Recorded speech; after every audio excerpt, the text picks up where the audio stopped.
Усім прывітанне, ў студыі Зміцер Лукашук, і мы, як звычайна, абмяркоўваем падзеі ў Беларусі і за яе межамі.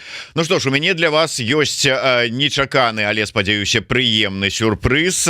З намі на сувязі былая камандзірка медычнай роты палка Кастуся Каліноўскага, нумар 2 у выбарчым спісе наша справа па выбарах у Координацыйную раду, Настасья Север Махамед. Добрый день, Настасья. Здравствуйте. Як до вас лепей звяртацца? Настасья, ці можа быть Север, ці як? Все равно, я привыкла и так, и так. Не, ну, а можа быть, вы зараз больш сябе адчуваеце у такім цывільным стане, там Настасья, ці яшчэ по-ранейшаму не зусім у цывільным, тады можа быть Север. Так как я все еще на территории Украины, я не чувствую себя гражданским человеком. Зразумела. Настасья, я так разумею, что гэта ваша першае інтэрв'ю у якасці такого пачынаючы узыходзячай зоркі беларускай палітыкі, да? Так. Ну, я кажу зоркі, тому что ўсё ж таки нумар 2 у спісе, а гэта ўжо нешта азначае. Таму давайте, можа быть, для того, каб пазнаёміцца нам бліжэй, тому что я так прачуваю, что мы з вами будем сустракацца не один раз у будучым, часцей у ролі і палітыка, а может быть і не толькі палітыка. Таму давайте трошку пазнаёмімся з палітычнага пункту гледжання. Скажите, а наколькі вы ўвогуле раней цікавіліся, былі задзейнічаны ў палітыцы, можа быть, былі ў якіх-небудзь моладзевых, умоўна кажучы, структурах, якіх-небудзь палітычных партый, рухаў, ці яшчэ вот что-нибудь. Вот, як вы у гэтым сябе адчуваеце? На самом деле никогда не участвовала именно в политических движениях. То есть я была главой профсоюза студентов в ГУМО, и это, наверное, самая моя активная социальная деятельность за всю мою жизнь. Более того, мы когда обсуждали еще начало предвыборочной кампании, в диалоге с Розой я прямым текстом сказала, что я не чувствую себя политиком. Я чувствую себя таким решалой, то есть человеком, который хочет решить определенный род проблем и ищет какие-то возможности для решения всех этих вопросов. То есть, честно, я все еще не осознаю, что я влажу в политику, и политиком себя совсем не ощущаю. Ну, я думаю, что это адчуванне будзе паступова до вас прыходзіць, не ўсё адразу. Але давайте тады вот з самага пачатку. А як увогуле гэтая тэма удзелу у выбарах Координацыйную раду з'явілася? Вы самі надумалі сабе і пачалі шукаць нейкія там варыянты, спісы, да якіх можна далучыцца? На вас выйшлі? То есть вот як это адбывалася? На самом деле меня очень долго уговаривал Саша Паршенков, то есть один из активистов в нашем списке. Мы с ним активно работали в 2020-2021 году именно как главы профсоюзов. Он возглавлял профсоюз студентов БГУ, а я БГМУ. И мы, собственно, как раз в списке очень практически со всеми людьми пересекались именно в профсоюзной деятельности. Поэтому мне было проще пойти именно к ним, так как я уже с ними работала. Что касается почему, наверное, просто потому, что за 2 года есть абсолютно нерешенные проблемы, есть вещи, которые мало освещаются, или вещи, которые пытались решить, но не хватило поддержки. И так как все равно это так или иначе меня касается, то есть ко мне регулярно обращаются бывшие добровольцы, которые выехали в Варшаву, им нужна какая-то медицинская помощь, а у них еще нет страховки, и они не знают, куда обращаться. И тут просто помогают мои связи с фондом Белорусской медицинской солидарности. Опять же, спасибо огромное ребятам, что они всегда приходят на помощь контактами, связями, то есть вступают в диалог, помогают что-то найти, как-то решить вопрос. Но это же не системная история. Сколько людей не имеет моего контакта? А сколько людей просто не знают, куда пойти? А сколько людей не получают в итоге медицинскую помощь? Мы не говорим уже даже про психологическую. И мне кажется, что мы должны с этим что-то сделать на каком-то более организованном уровне, если мы действительно беспокоимся о будущем нации. Мы до гэтага пытання яшчэ вернемся. Я просто хочу завершыць вось гэтую тэму вашага, так сказать, абуджэння палітычнага. Але ўсё ж таки я разумею, ну вы там знаёмыя былі с Паршынковым. Мы там, дарэчы, да сім таксама знаёмыя, быў у нас ён і в эфіры, і у Празе мы з ім сустракаліся некалі. Але вам не падаецца, что вот чисто по знакомству далучацца до нейкага палітычнага там, я не ведаю, там гульца, спіса, ну гэта не зусім правильно, потому что ўсё ж таки, ну тут павінны быць, калі гэта палітыка, то тут павінны быць нейкія там палітычныя такія сумяшчэнні. Ну, естественно, прежде чем присоединиться к списку, я пообщалась со всеми членами этого списка и убедилась, что, ну, во-первых, большую часть людей я знала заранее, и многие мои взгляды, идеалы с ними совпадали.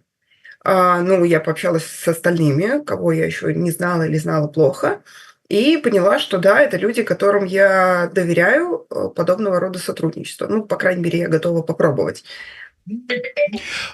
Чаму не мілітарны спіс? Ўсё ж таки ёсць жа ж вот спіс, які, ну, умоўна узначальваў да пэўнага моманту той же самы Кабанчук. Зараз ён адышоў, але там засталіся той же самы Кусь там у гэтым спіске, які зараз на нібыта лідар спіса. Ну, то есть вот такі мілітарны спіс. Чаму вот не туды умоўна да сваіх, а вот сюды? Ну, на самом деле, если понаблюдать, то добровольцы вообще разбежались по разным спискам. Тут как раз-таки вот это отражает то явление, которое происходит внутри полка. Там собрались активисты, вот люди с активной жизненной позицией, с очень разными взглядами, с очень разным пониманием вообще всего. Поэтому, откровенно говоря, я очень долго думала, то есть Вадим Кабачук предлагал мне тоже присоединиться к списку, но я просто поняла, что мне просто будет комфортнее именно с Розой, Александром вот в этом списке. Так, Настасья, магчыма, ёсць нейкія там пытанні, тэмы, якія, ну, вы лічыце, што не варта на дадзеным этапе там закранаць, ці на якія вы ўвогуле не хочаце гаварыць, а я там вот по сваёй журналісцкай этой звычцы полезу туды, куды не трэба, вы тады не саромеецеся, просто кажыце, што я там не хочу там на это пытанне гаварыць, ці там зараз не час, там і ўсё такое. Таму, то есть не полохайтеся, калі что, то можете мяне там сразу обрубать. Я думаю, что вы умеете. Вы ж все ж таки человек военный, пройшли огонь и воду. Калі вот я узгадываю, вяртаючыся да сітуацыі з тым же самым Кабанчуком, мы все ведаем, пасля чаго ён сышоў з гэтага спісу. Там вот эта ситуация с незразумением отпускать, не отпускать людей, там удзельнічаць у выборах. У вас ситуация вырашылася? Ну, на самом деле, не до конца. Более того, я думаю, что Вадим еще полностью не рассказал всю картину и не скоро еще расскажет. То есть есть много событий, о которых мы пока не можем говорить, но надеюсь, что в определенное время мы расскажем и порадуем белорусское сообщество. Порадуеце менавіта? Конечно. Не, ну просто, ведаеце, калі чалавек вырашыў ісці ў палітыку, потым вот эта незразумелая сітуацыя с то есть спачатку далі дазвол, потом забрали дазвол ісці, і тут уже калі чуеш такія словы, мы там не ўсё расказаў, і так думаешь, ну ізноўку якія-нибудь там подкаверныя гульні, какие-то там интриги, какая-то что-нибудь там, як это любят сказать, брудная бялізна какая-нибудь, а вы кажете, порадуем. Так вот, нават заинтриговали. Ну, Вадим просто сделал выбор, мне кажется, просто не в пользу политики, а в пользу другого важного для себя дела. Так, ну ладно, почакаем, не буду з вас цягнуть, потому что ведаю, что вы человек, в принципе, такі сур'ёзны і калі не атрымаецца у мяне выцянуць пры ўсім маіх спробах і уменнях. Давайте вернемся да гэтага вашага удзела у спісе. Пыталіся, што ж это за спіс, хтосьці можа быть не конкретно не сочыць за ўсімі падзеямі. Гэта спіс, які ўзначальвае наша пастаянная экспертка, любимая наша Роза Турарбекова. Так, калі я абмяркоўваў са спадарыняй Розай тэмы, на якія там важна с вами паговорыць, яна мне сказала: вось Настасія, на там вот у яе там цікавая такая программа. То есть я ведаю, что у спіса ёсць как бы своя программа, з якой гэты спіс ідзе. А у вас ёсць яшчэ своя асобная программа? Нет, грубо говоря, я просто готова активно продвигать часть нашей программы. То есть основная наша мысль о том, что, скажем так, мы собираемся бороться с железным занавесом против белорусов между Европой, в том числе и, грубо говоря, между белорусами и Украиной. И просто это называют моей программой, просто потому что я хорошо знаю проблематику именно белорусов на территории Украины, проблематику волонтеров белорусов, которые помогают Украине в этой войне, проблематику родных этих людей. И в любом случае я сейчас так или иначе помогаю людям в решении этих проблем. Просто на данный момент это единичные случаи, когда ко мне обращаются люди, которые хорошо меня знают. И опять же, когда ты, например, разговариваешь где-то в миграционке с представителями власти, и ты такой: ну, я просто человек, тут у просто человека есть проблема. Ну, это выглядит, мягко говоря, странно. Поэтому логично быть не просто человеком, человеком из какого-то представительского органа, чтобы уже не так нелепо выглядеть.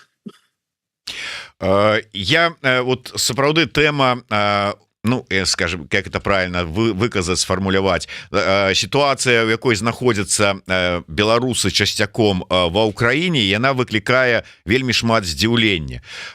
Той же самый Лахвич, боец, вот Наукович, які быў вымушаны зараз прыехаць у Польшу і тут легалізавацца, потому что вот ён не можа легалізавацца ва Украине. И это мы говорим про человека, які змагаецца, проливая кроў, умоўна кажучы, пафосна за Украину, змагаецца у шэрагах бойцоў войску. Шмат праблемаў у шараговых беларусаў, у тых жа валанцёраў, хаця на пэўным палітычным узроўні, там на ўзроўні Верхоўнай Рады, ад асобных палітыкаў, там іншых людзей, мы там чуем, что да, беларусы, которые вось выявілі так вот сваю пазіцыю, якія падтрымліваюць Украіне, дапамагаюць Украіне, это наши люди, мы там будем вырашаць, а потым як толькі это опускаецца троху ніжэй по вот этой вот да чыноўнікаў, и все это как-то куды-то знікае. Як вы думаете, гэтае пытанне можно, в принципе, вырашыць на сёння ва Украине? Про что вот вы кажете? Можно. Просто они на самом деле решаются просто недостаточно быстро.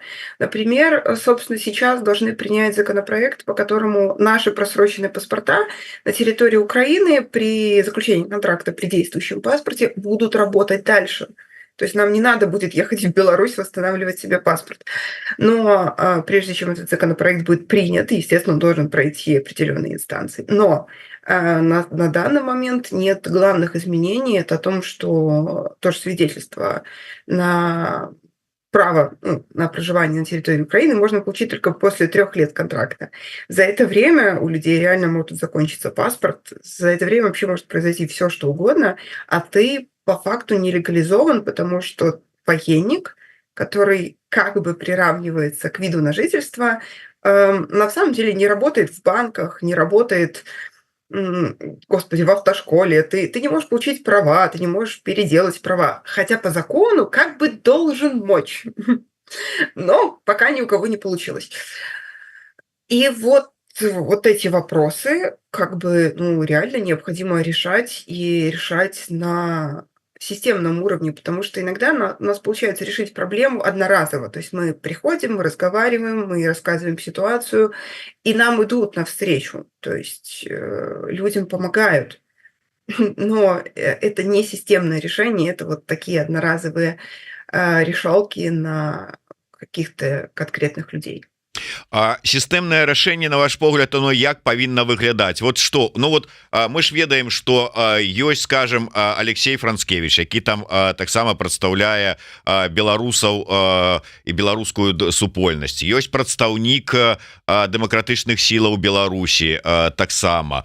Ну вот как бы людзі ёсць, якія могуць і павінны гэтым, у тым ліку гэтымі пытаннямі займацца. Атрымліваецца, гэта не сістэмная праца. То есть не ў тым, пра што вы кажаце. Вот мандат дэлегаткі координацыйнай рады Настасьи Север, вот ён некай сістэмнасці дадасць?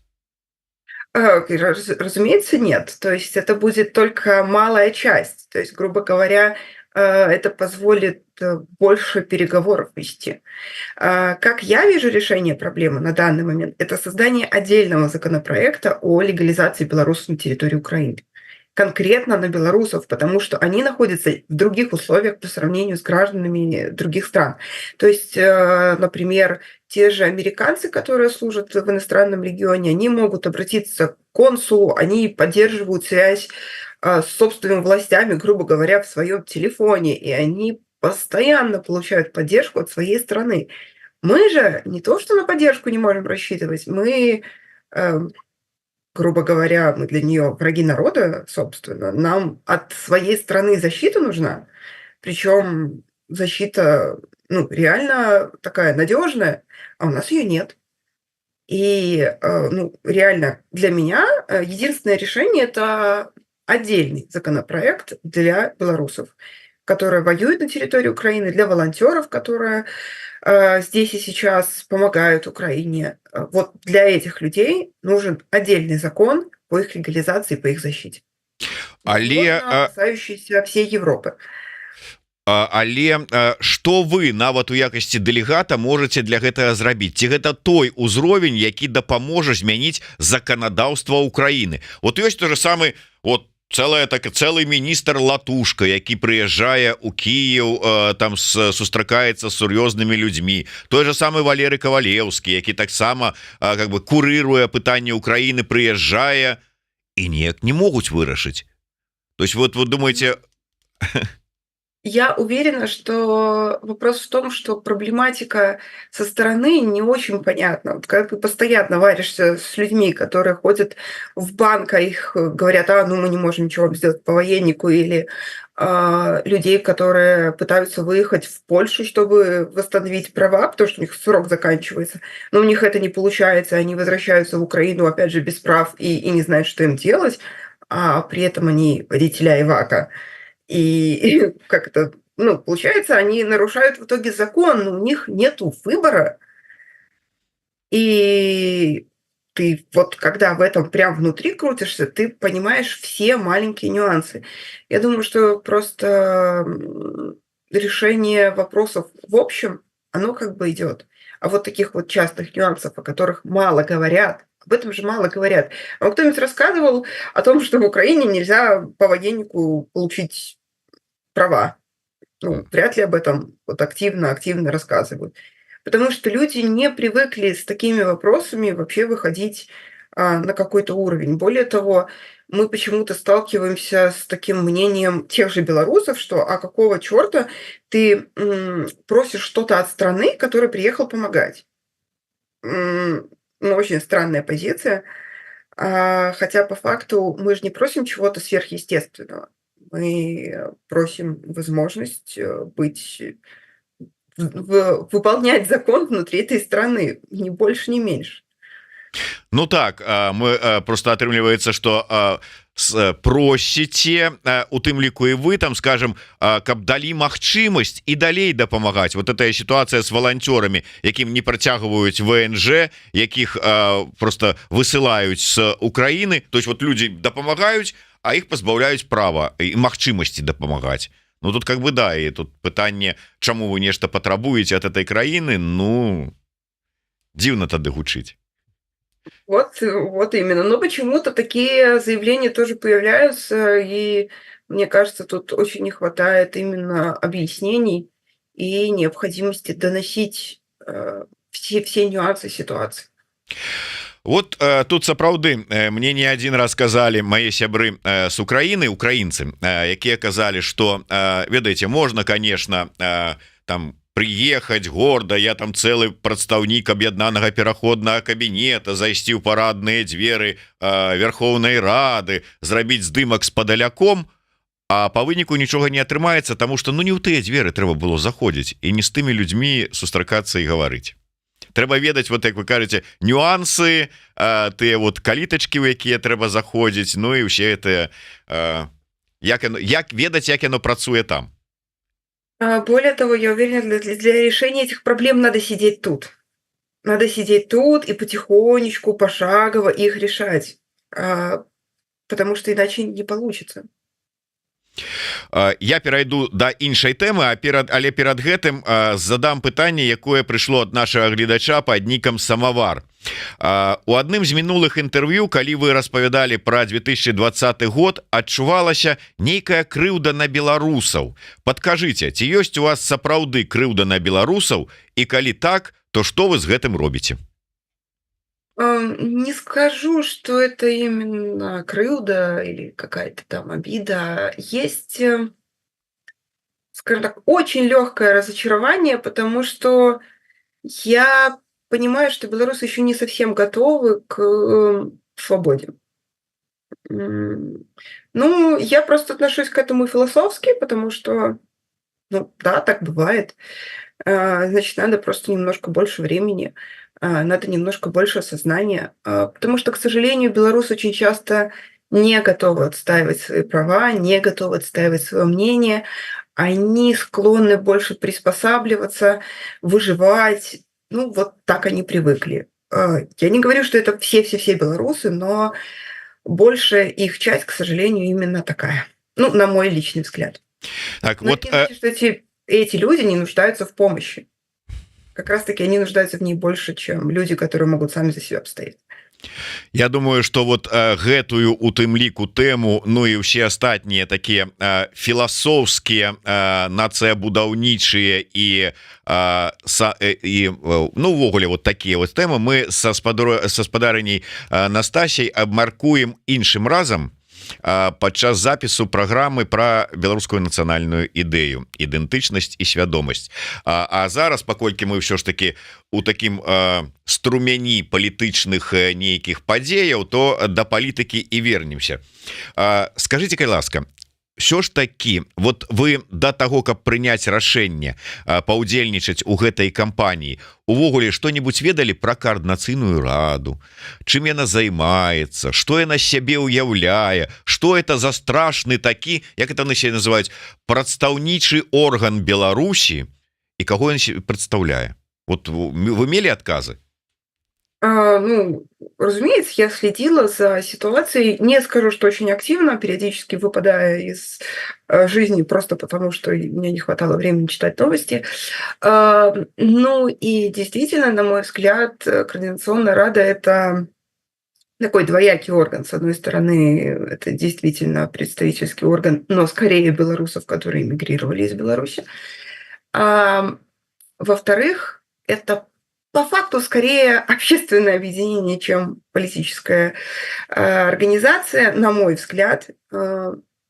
Возможно, сейчас будут перемены в этом направлении, и это будет прекрасная, скажем так, новость, но мне кажется, очень мало говорят о том, что Координационная Рада мало что может, к сожалению.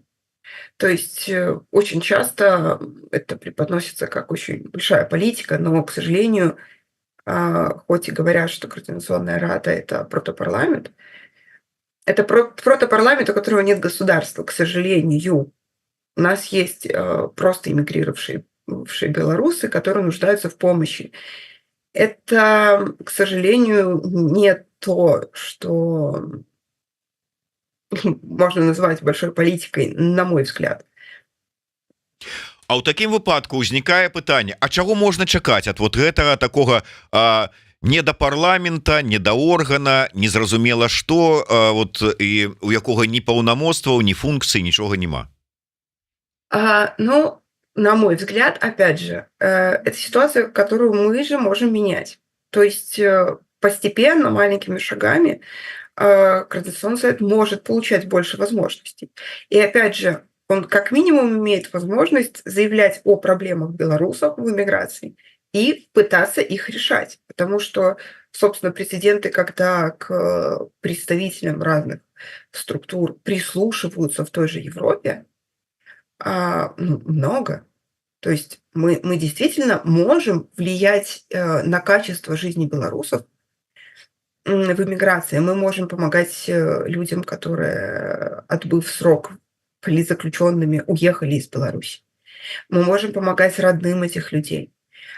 Мы действительно можем влиять, в принципе, на самом деле все белорусы могут. Но когда это какой-то орган и какое-то объединение, то это просто делать проще. Можа быть, але глядзіце, можа быть, тады не варта гэта называць не тое, что там там протапарламентам ці якім-нибудь квазіпарламентам, а ўвогуле слово парламент не ўжываць, потому что парламент это в прынцыпе как бы заканадаўчы орган, які выпрацоўвае законы. Якія законы можа выпрацоўваць координацыйная рада, і хто іх будзе выконваць, якія там механізмы там ці інструменты мае яна, каб некага да нечага прымусіць. Такім чынам гэта просто такая, ну как бы можа быть, я не ведаю нават як тут сказаць, такая талака, дзе людзі будуць сумесна выпрацоўваць нейкія там, шукаць адказы на нейкія пытанні, выклікі, праблемы, якія з якімі сутыкаюцца беларусы в эміграцыі.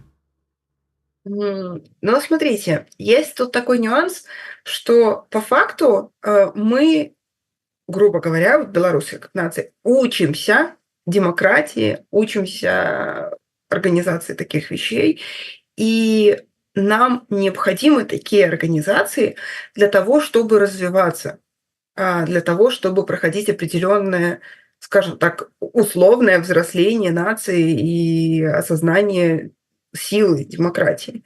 Поэтому есть смысл говорить о том, что это протопарламент, несмотря на то, что с точки зрения парламента у него очень мало, практически отсутствуют какие-то возможности, скажем так.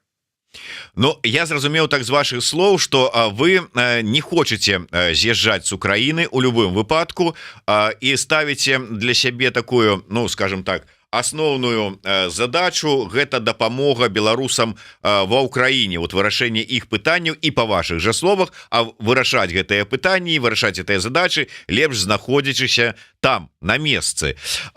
Як вы думаете, вот гэта паўплывае на тое, як вы зможаце удзельнічаць у агульнай працы ўсёй координацыйнай рады? Я думаю, что с одной стороны да, с другой стороны нет, потому что, собственно, мы сейчас живем в эре технологий, когда можно находиться в любой точке мира и быть на связи с людьми в любой точке мира.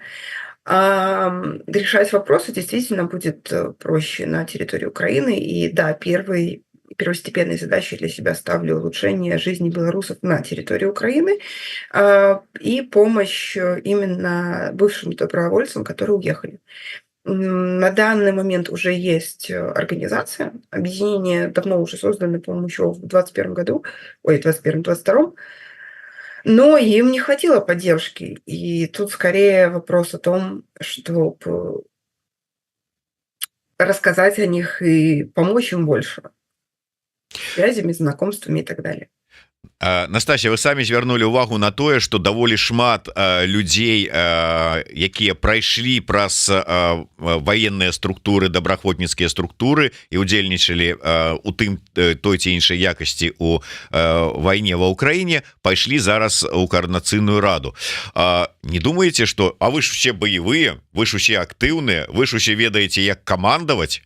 Не думаете, что зараз вот захопить такая хунта, захопить вот это вот добраахвотніцкая улада у координацыйнай радзе и зробить дзе таки милитарный орган? Ну, вряд ли, потому что на самом деле мы все очень разные. И не все из нас были командирами подразделений или командовали чем-либо. А вопрос просто в том, что действительно среди добровольцев просто много активных людей, людей с позицией, людей, которые хотят освобождения Беларуси. И когда они теряют возможность именно воевать, то они ищут другие способы борьбы. Вот поэтому мы вот так вот и разбредаемся и ищем другие варианты.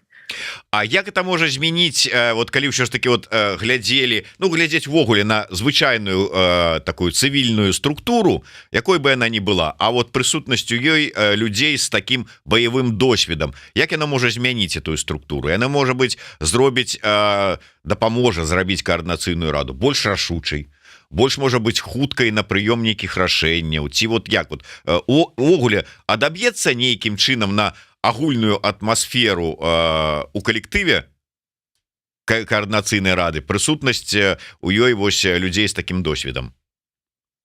Ну, я думаю, что вопрос тут скорее не в добровольцах, а просто в новых людях с новыми взглядами, потому что вот даже по себе могу сказать, когда ты очень-очень долго занимаешься каким-то делом, в какой-то момент у тебя нарушается немножко восприятие проблем, и ты можешь на чем-то зациклиться, что-то потерять из виду, а ты начинаешь нуждаться в том, чтобы появился новый человек, который новым взглядом осмотрел все, что происходит, и сказал: так, стоп, вот это вот лучше сейчас не делать, а вот это вот выглядит куда перспективней. И ты потом оцениваешь это мнение и такой: ну, вообще-то, как бы да.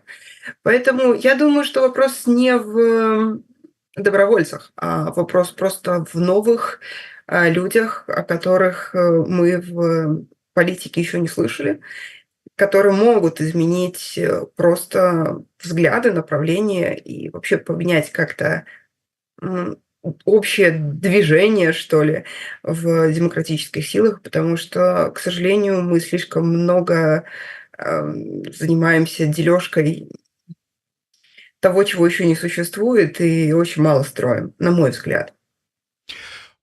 Калі глядзець на праграму вашего выбарчага спісу наша справа і вось спадарыня Роза не один раз звяртала у нас в эфиры на гэта увагу ваша ну дакладней вашего выбарчага спісу асноўная мэта гэта не даць жалезнай фіранке жалезнай сцяне адгарадзіць беларусаў ад цывілізаванага свету адпаведна пазіцыя ідзе про тое что трэба не зачыняць там нейкія контрольно-пропускныя пункты на мяжы а наадварот адчыняць зачыненыя а можа быть новые уводзіць вяртаць пассажирскія перавозкі як цягнікамі так можа быть і самолетами павелічэнне колькасці выдаваемых віз і я дзесьці падтрымліваю але з іншага боку гэта прадугледжвае ну і скажем так нейкае змягчэнне санкцыйнага ціску на рэжымы яго пасобнікаў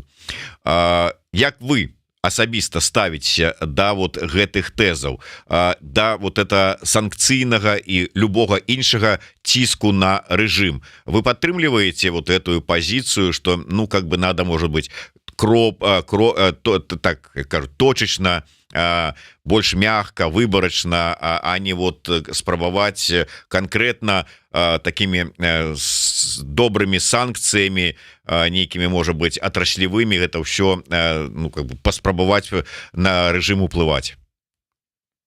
Ну, смотрите, на мой взгляд, когда, скажем так, вырастает стена между Беларусью и Европой, мы лишаем Беларусь возможности освободиться. Грубо говоря, мы закрываем белорусов наедине с тираном и думаем: господи, ну что он с ними сделает? Наверное, по голове погладит, да?